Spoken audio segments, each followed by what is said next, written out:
We're back from the dead.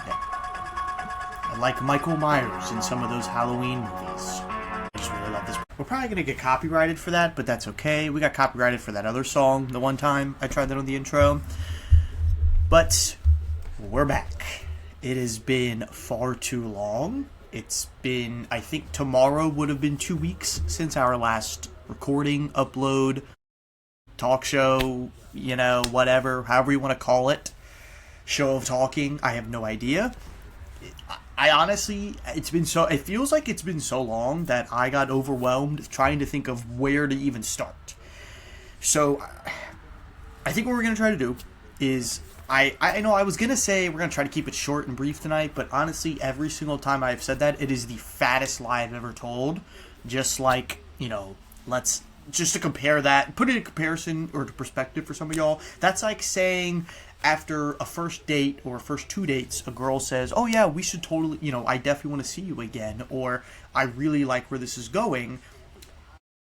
It's just like that, just a lie just like that, because then the next day they just cut you off out of nowhere, ghost you out of nowhere.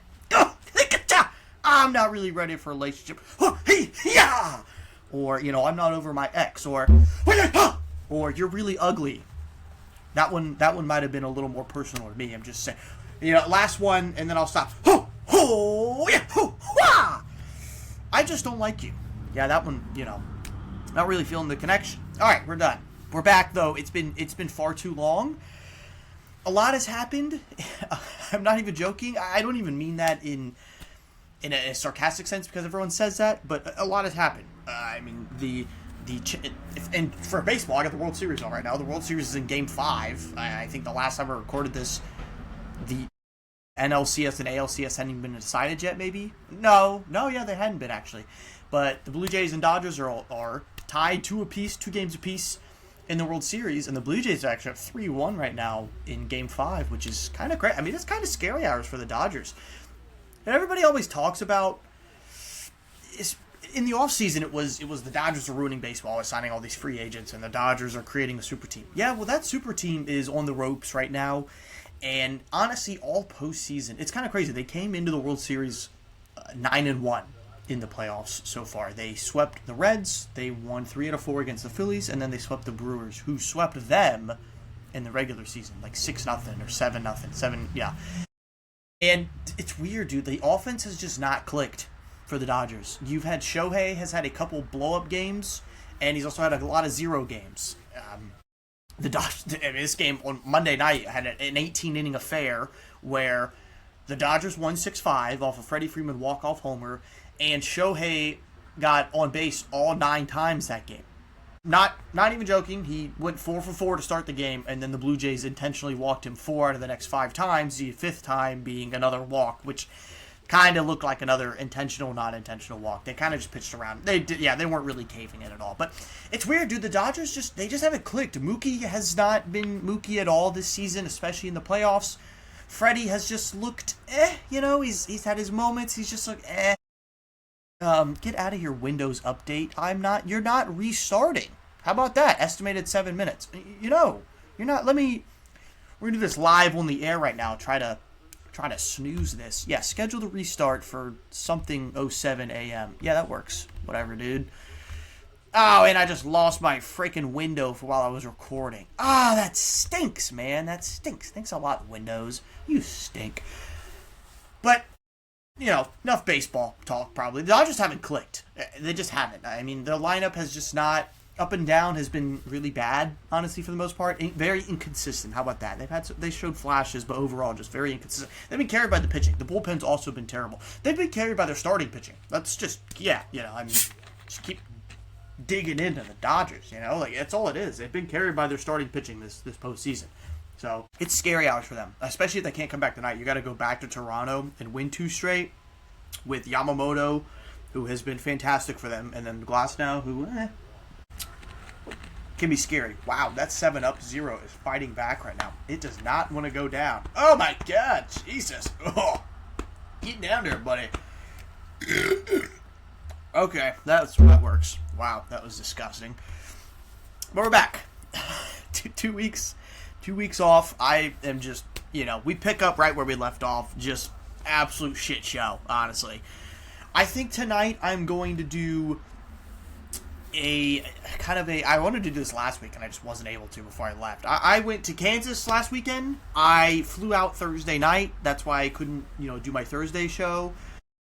Tuesday, just super busy with work, making excuses right now. But Thursday, I flew out of town. I couldn't really bring the mic and the headphone on there. I couldn't fit it into my backpack, or else I would have probably tried to record an episode out there with my good man Connor, my good friend Connor Record.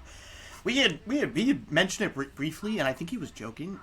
I would have done it. Let's turn this TV down. You're being a little too loud there, TV. I can hear the commercial over myself. That's just not cool. No, not at all. All over the place right now. But yeah, my backpack was just filled to the brim. I was not paying for a suitcase for a 2-3 day trip. Fuck that, dude. Yeah. Bring the F-bombs back with this. Fuck that. We're not doing it, man. But yeah, we just couldn't do it last Thursday. I'm now officially Andy Yarbrough, GF, which stands for Godfather, not gluten-free. I can still eat all the bread I want and sleep peacefully at night. No tossing and turning. No gastric reflux either. Yeah, we're fine, dude. No gluten-free, just Godfather, okay? I got the rings on the way. We got the cane coming, and walked right in, and I just said, I want to see the baby. Let me see the baby. Not really. I do have a posse of Italian mob members outside the shed now, so we're protected now. So levels to this, They saw we reached 10 subscribers on YouTube and sent the whole gang. So appreciate that. I don't really know who sent it, so thanks though in advance, I guess. But that was exciting. We became a Godfather last weekend. This weekend, so after Sunday, we will officially be Andy Yarbrough, GF, BM. And that doesn't stand for baby mama, okay? I know you guys like to run wild with the acronyms and the meanings. I am not a baby mama, okay? Look at me. A, who would want a piece of this ass? And B, I can't do that, okay? BM stands for best man. I am about to be a best man for another regular listener, another frequent listener, dedicated listener. I don't know, super fan maybe. Michael Styron. He is. If you follow on the YouTube, he comments on just about every video, and I call him Wolf Boy. I think his profile picture is of a wolf. I don't really know why. I think I've asked him about it, and I don't even know if I remember what he said, but I call him Wolf Boy. We got a little beef in the comments, but I love him to death. He's getting married, so congrats to him. Everybody say congratulations in the comments, or text him if you have his number. I don't really think any of you have his number besides Connor, so I better see some comments saying congratulations, especially you, Pedro, okay? The large pizza challenge is coming at some point. I have enough Wawa points to get a free pizza, so we're going to do that at some point. We'll do another food challenge because the hot dog challenge blew up. You guys I guess YouTube just loves to see me torture myself and just contemplate the meaning of life itself after I've just guzzled down 8 hot dogs in 30 minutes and with some stupid-ass, fake, plastic-ass keto hot dog buns. How does anybody enjoy those? Okay? Those were horrible.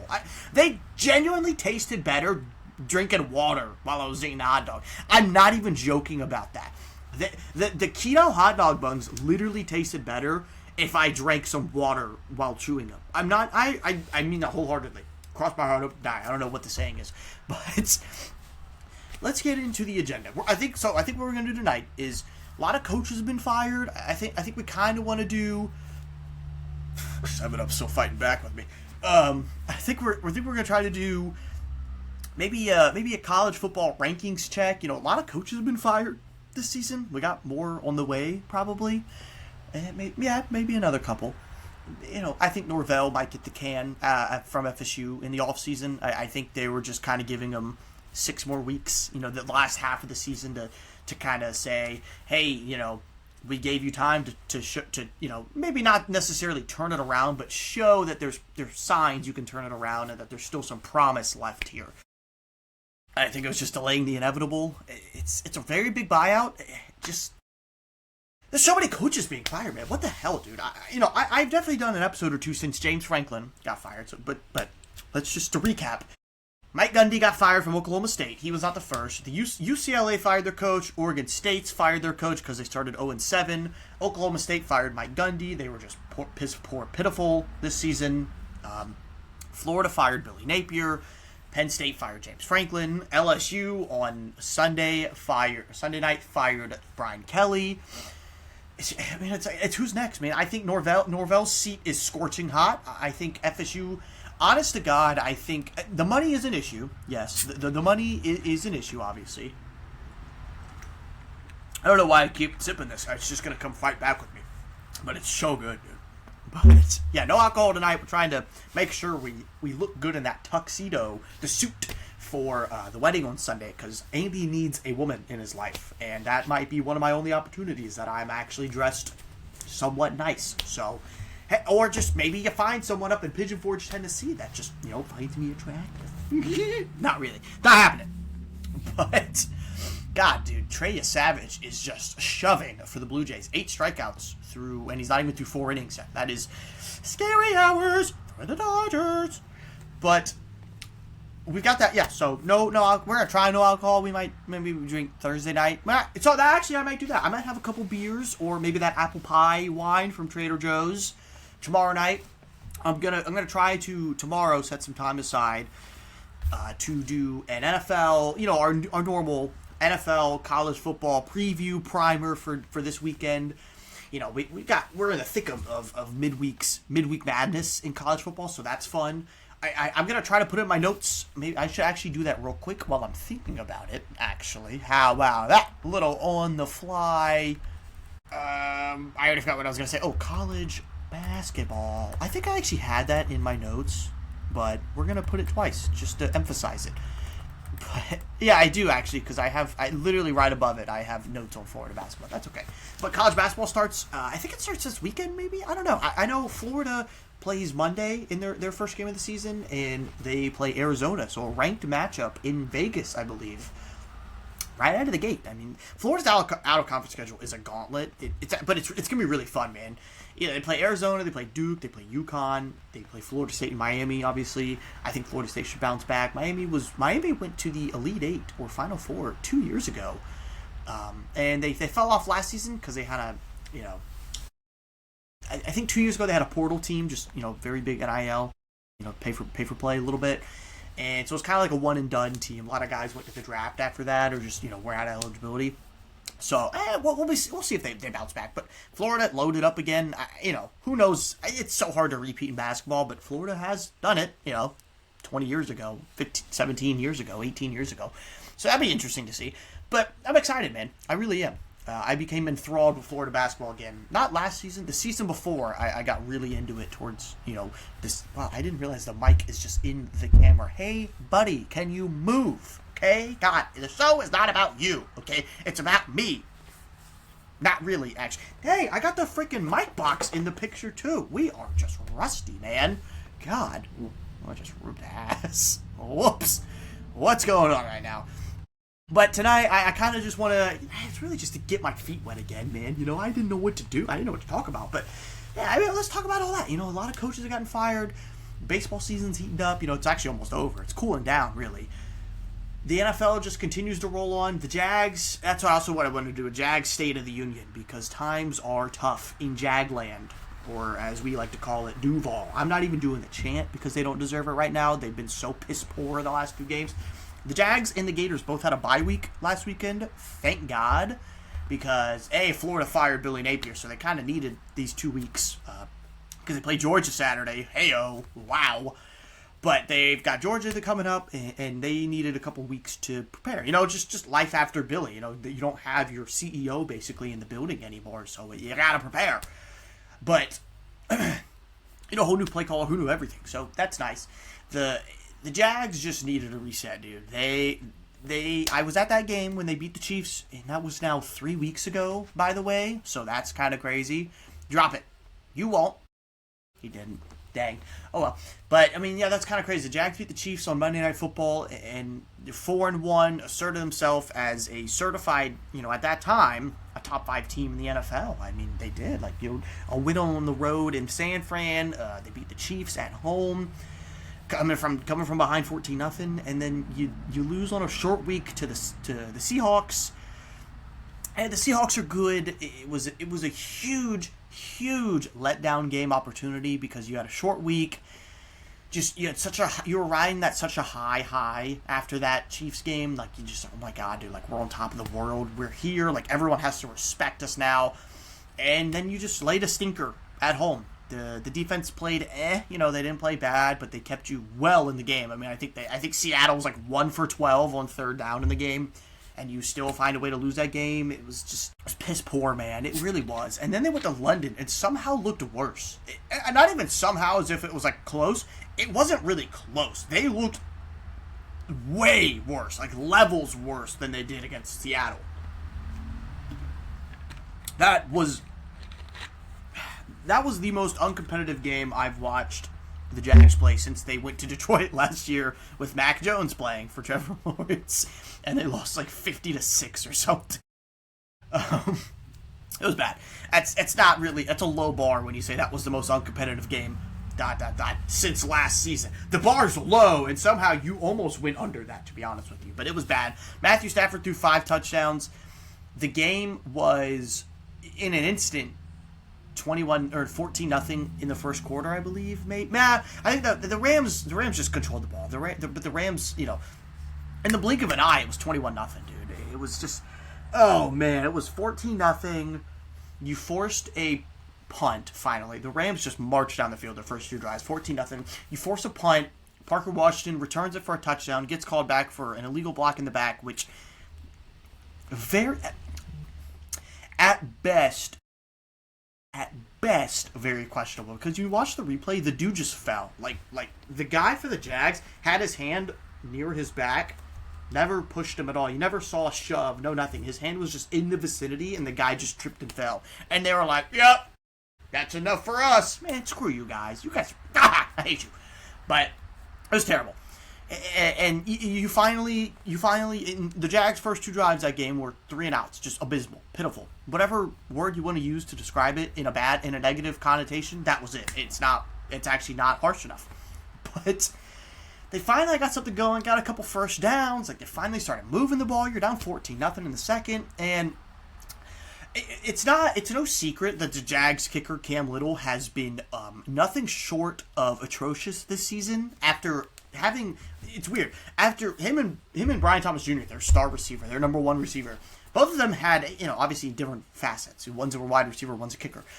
But they both had fantastic, just amazing rookie seasons. I mean, BTJ ended up, I think, top 3 in receiving yards. Cam Little, I don't even know if he missed a kick all season. Maybe from like 50 plus he missed a kick, but he didn't miss an extra point. He was just Mr. Automatic. It felt like, honestly, an arguably a top 10, top 5 kicker. And both of them have just fallen off the face of the earth this season. I don't know what's wrong. Cam Little hit like 4 field goals in the first game. I don't even know if he's made 4 field goals since then, to be honest with you. But it's been so bad, man. He sucks. But that's the thing, is you get a 4th and 2, I think. 4th and 2 or 4th and 3. And you're in the 33-yard line. And so you're down 14-0 already. So a field goal literally does nothing. A field goal just puts you on the board. It's still a 2-score game. It's still a 2-touchdown game. And, well, I guess if you go for 2 in the touchdown to kick a field goal, that's 11. Whatever, dude. Shut up, Andy. Stupid Andy Lytics. Your brain's always working.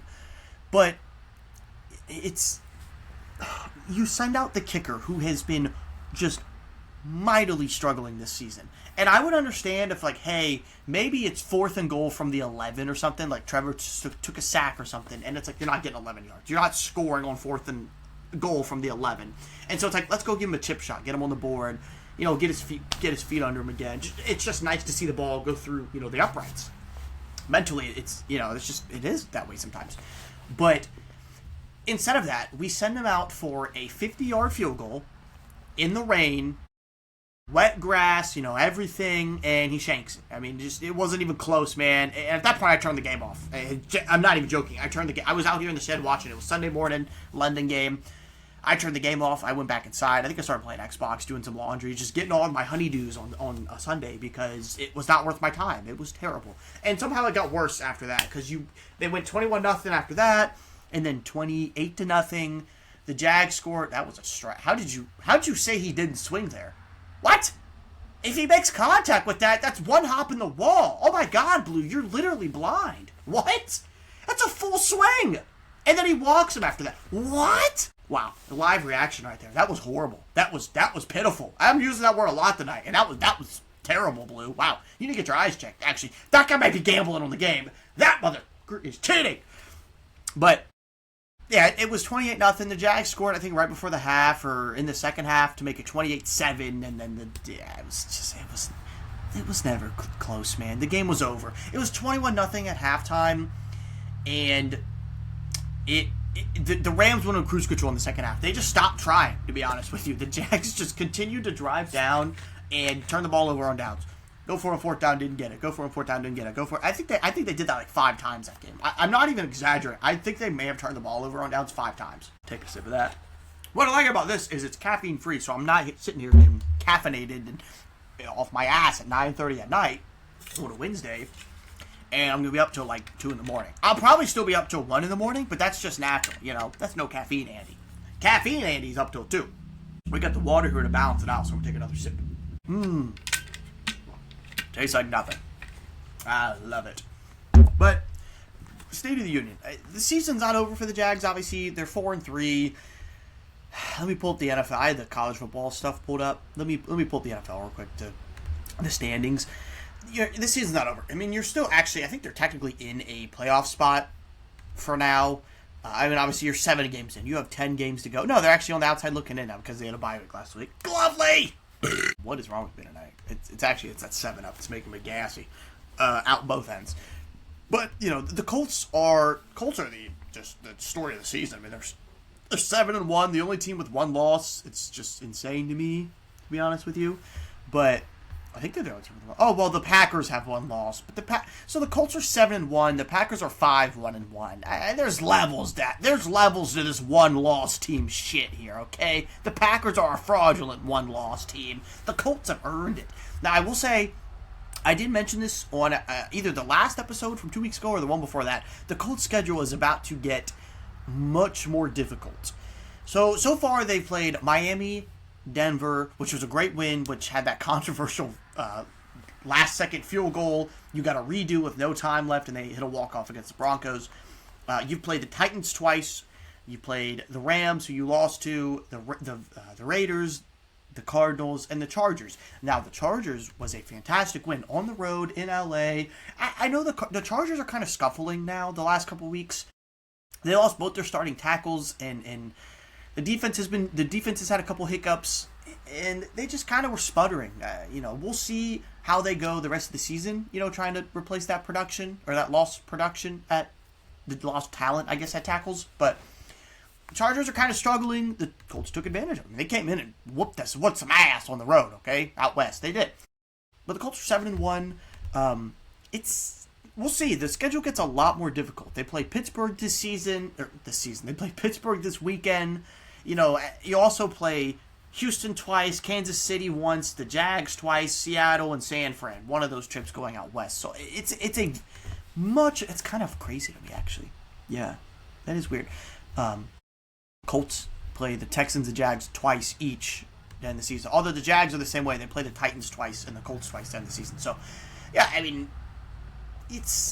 their schedule gets significantly harder. I think it's definitely more manageable. The Texans have struggled this year. Seahawks are kind of a Jekyll and Hyde team. 49ers just keep getting hurt. The Jags, also kind of a Jekyll and Hyde team. No one really knows. I don't know what to expect from the rest of the season. But I'm going off on a tangent here. I'm going on a Colts fan club, and I'm trying to talk about the Jags State of the Union. But the Colts have been the story of the season so far. 7-1. Jonathan Taylor and Daniel Jones both look like MVP candidates, which is kind of crazy. But it's anyone's game, man. It really is. It's anyone's game. It's so early in the season still. You're 7 games in. You still have 10 games left. The Colts have 9. But, yeah, we'll see what happens. At this point, I'm still happy if the Jags make the playoffs. They should make the playoffs as a wild card. Because the schedule's opposite for the Jags. So the Jags' schedule gets significantly easier going forward for the rest of the season. Now, I'm not saying it's a cakewalk, per se. I'm not saying it's an absolute cakewalk, per se. But I am saying It's significantly easier than their first 7 games. Absolutely 100%. They've got the Colts twice, obviously. You've got the Raiders this weekend. You've got the Texans one more time. The Chargers at home. The Cardinals on the road. Titans twice. Jets at the Broncos. Like these, you're 4-3 right now. If you finish the season with less than 9 wins, then that was an utter failure on the second half. Seriously, if you go 4-6 in the second half when you play the Jets, the Titans twice, and the Cardinals, that alone, you should go minimum. And the Raiders. In those 5 games, you should go 4-1. Minimum. I don't care. If you want to call yourself a playoff team, if you want to beat the Chiefs in the first month of the season, and you beat the 49ers on the road, and you can't go 4-1 in those games, 2 games against the Titans, 1 against the Cardinals, the Raiders, and the Jets, you don't deserve to be a playoff team. You're an absolute fraudulent team. That's what you are, and I don't really see that. But that's the thing, is if you go 4-1 minimum right there, that puts you at 8 wins, okay? You split with the Colts, that puts you at 9. Let's see, you beat the let's say you split, so you play the Texans and the Chargers back-to-back. If you split that, you're at 10 wins already, right there, And if you're able to somehow sneak out a win against the Broncos, you're at 11, Like, it's 10-7 is very doable with the rest of the schedule. So, the sky isn't falling, just sum things up, if you're just tuning in, which is kind of weird if you're just tuning in 26 minutes in, because this isn't a live stream. This is a recording that's being uploaded. So I have some very uncomfortable questions to ask you. If you're turning on a YouTube video and you're just for some reason skimming to 26 minutes in, yeah, I don't know, man. You got problems and I got problems. So you got problems that I can't explain either. But nevertheless, Jags, they're 4-3. They're struggling big time. The defense, man. I mean, the defense also. The pass rush just needs to show up. The D-line is non-existent. I'm sorry. They traded for some dude, a D-tackle from the Saints at the beginning of the season, or at the end of the preseason, Colin Saunders. Where the hell has he been? He has been hurt. I think he played the Panthers game, the first game of the season, and I think he has literally been hurt the rest of the season since then.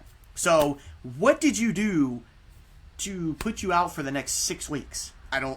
I'm serious. I have no idea. I haven't seen anything other than just every single time the game day inactives show up, he's on that list and he's inactive. I'm not joking. That's just, I don't know, man. I don't get it. It's a very weird situation. You trade for him and he's given you, I believe, one game. One game of film, 1 week of film, basically. It's just crazy to me. Josh Allen's been non-existent. He has a half a sack. We're paying you $30 million a year to give us half a sack. If you extrapolate that over the course of the season, it's a sack and a half. That is fucking putrid. What? We're paying you $30 million to give us a sack and a half on the season? What the hell? Last season you got 8. I think you got 8 or 9 sacks last season. So first season under that new extension, you give us single-digit sack season. And you were healthy the whole season. So don't even give me that spiel that he missed time. No, he didn't. Jeez. I'm choking on my... Jesus. Golly. I almost died right there. Started choking on my water. I'm sweating right now thinking about that. God. Seriously, he's got me choked up because we're paying him $30 million to just run out there and get some cardio in on Sundays. Get the fuck out of here, man. Start producing, man. Trayvon Walker, you're not far behind. You have 1 sack, okay? I know he's been playing with a club the last 2 weeks and he missed a game, so... Okay, cool. 1 sack in the first 4 games. That's not good enough. Again, you extrapolate that over the season, that's 4 sacks. That's rotation levels numbers, okay? That is seriously rotational level numbers. The pass rush hasn't been there from the edge guys, from Josh Allen, Trayvon Walker, whoever's out there. It just hasn't really been coming there consistently. And then in the interior, it's not much better, man. Devon Hamilton, Eric Armstead, Colin Saunders, where are you? Nowhere. Mason Smith, it's just no one's there. Like, it's insane to me. The team led the league in turnovers for the first, and they might actually still be up there. But it's just like, the D-line's just non-existent, man. In spite of all this, the offensive struggles. BTJ forgot how to catch the ball. He leads the league in drops. The Jags receiving core as a whole leads the league in drops. I think Trevor has 25 drops as quarterback. It's insane, man. I think coming into last weekend, I believe he led the league in the NFL or led the league in the NFL. Wow, Andy. Led the NFL in most passes. What's the term? Basically just most passes misplayed, essentially. Like, in terms of drops, balls that should have been caught that weren't caught, just all that. I think it was at like 37, and the next highest was 24 or 28 or something. Like, it's a huge gap between 1 and 2. So, look, I'll gripe on Trevor. I'll be the first guy to dog on him, because critique him, because it's warranted. Okay, it's not, I'm not making this up out of nowhere, but he has some really bad moments, and he has some moments where he just overthrows guys and just doesn't make just doesn't make good throws. Mechanics are off. Just it's stuff that shouldn't be happening in year 5. I fully agree with that. Okay, I do, but there's also been plenty of moments, if not, almost just as much, if not more, maybe a little bit less, carry the 2, divide by 4, where the receivers are just letting him down. I mean, the pass catchers are just letting him down, whether that be De'Ami Brown, Brian Thomas Jr., Travis Hunter here and there, the tight ends, it's just the way it is, dude. It's been pitiful. The last 2 weeks have been pitiful, but the offense has been sputtering. And look, despite all of this, the defensive regression, the lack of pass rush, the receivers just not meshing well, the offense, so many pre-snap penalties, and operationally, it's been terrible on offense. Despite all that, they're 4-3. The schedule lightens up. The sky's not falling. The bye week came at a really good time for a reset, and just really you got a couple gut checks, okay? You did. And you got punched in the mouth 2 weeks in a row, and you didn't get up. Okay, you got punched, you got knocked down, and you stayed there and brought up into a little baby ball in a little fetal position. Hey, bitches, let's go. You got 10 games left. I need you to give me everything you got, because I want to be sitting in the bank in January cheering on the Jags for a playoff game. God damn it. That's all I'm asking for. All right. Now that that's done, no need for a pause. I mentioned it earlier. All these coaches have been fired. We'll recap it again. These are earlier in the season, but Mike Gundy at Oklahoma State, UCLA fired their coach, Oregon State fired their coach. The big names now. Brian Kelly got fired from LSU on Sunday. Billy Napier got fired 2 Sundays ago after following the Mississippi State win. Penn State fired James Franklin a couple weeks ago. I don't think FSU is going to keep Norvell after this season. Just throwing it out there. I don't really think so. Yeah, I mean, I don't really know. I'm trying to think of other prominent names, other prominent teams that may fire him. I think Wisconsin actually backed Luke Fickell there, the head coach, I believe a couple weeks ago. I don't know why that comes to mind. I feel like they did. That was a weird. He got hired from Cincinnati. He took Cincinnati to the playoff, the first G5 team to make the college football playoff, but it was the 4-team setup format.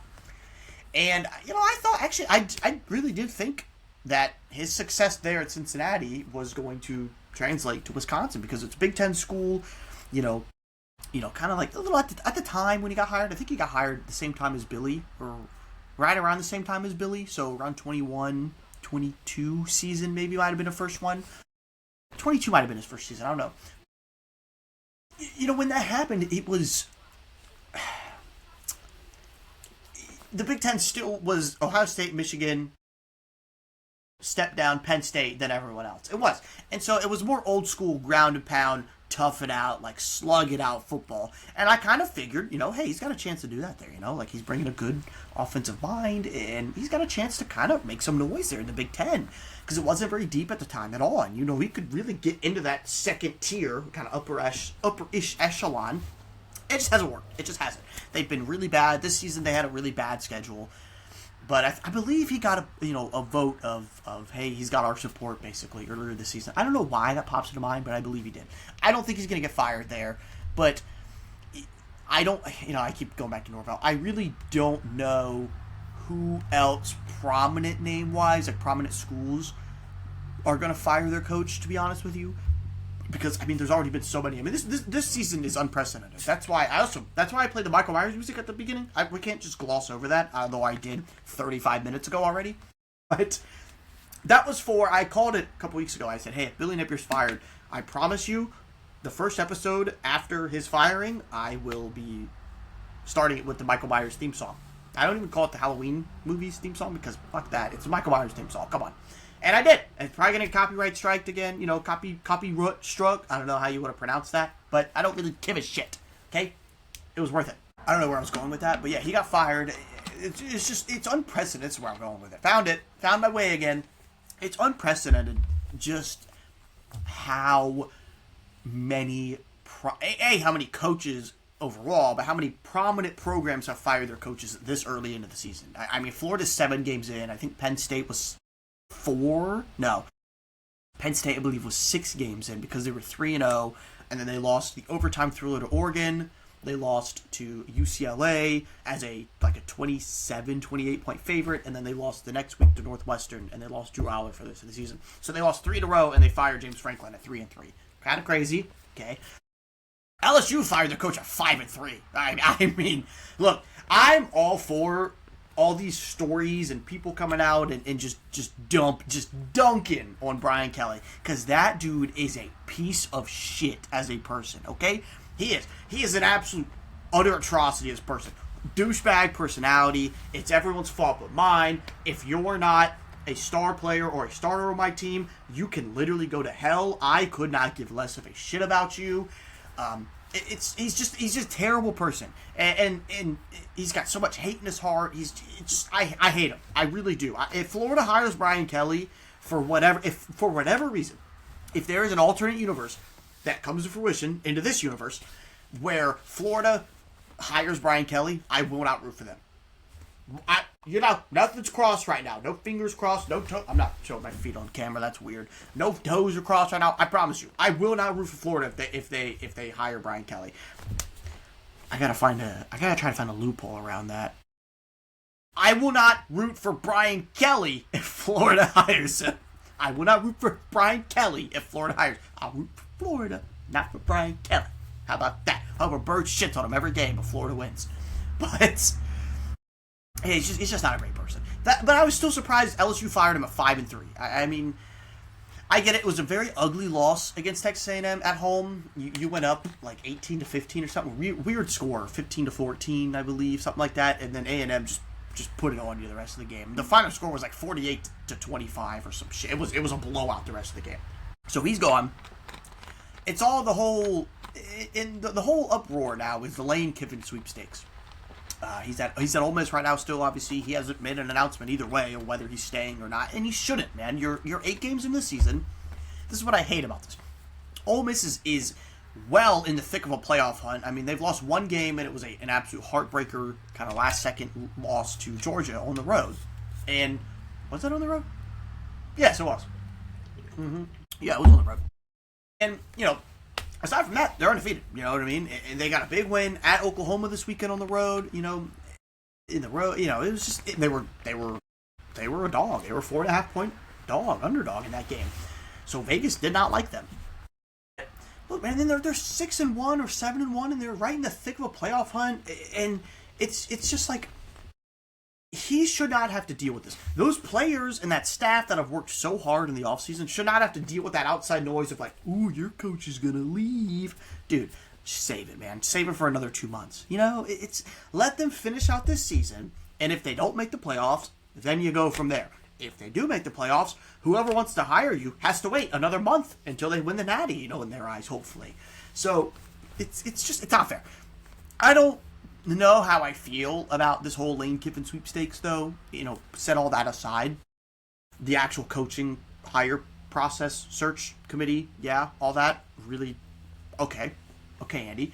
But I don't know, man. It's gonna if he chooses to leave Ole Miss, then obviously it will come down to Florida and LSU. I don't, each school has their benefits. They have their own, whatever. He loves Steve Spurrier. He kind of models himself out after him, and maybe if he wants to follow in his shoes, go to Florida. And Florida, he loves the crowd. I think he loves that stadium. He loves just helping the crowd can be. I don't know. They're both at their peak. They're both top of the conference programs. They're top of the country programs. Honestly, Florida and LSU. You're really splitting hairs at that point. Honestly, I feel like it's just personal preference. I think LSU at its peak is definitely probably a higher program than Florida. I just think so, because they care more about winning than anything above all else. They just want to win. Florida, it's you have to look pretty while doing it as well for some reason here in Florida. These fans just want you to look. They want you to beat everyone 50-2, basically. They want you to give up a safety every game, but also put up 50 in their eyes. But I don't know. It's interesting how it'll play out. I know Marcus Freeman's name is coming up now for LSU in terms of a lot of rumblings coming out, and I think it's just writers writing. Hey, maybe there is some truth to it. I have no idea, but a lot of writers coming out thinking that if they put the full court press on Marcus Freeman and if they give him the job, give him the offer, then it's gonna be hard for him to say no. In terms of they think he'll say yes, absolutely if they offer him the job. That'll be really interesting. Kind of. That would actually be kind of crazy because that's now 2 coaching hires in a row where you're just poaching the Notre Dame coach, and they're just in LSU's eyes, they're like, hey, one of these has got to work, right? Yeah, go Irish. Yeah, whatever, dude. Shut up.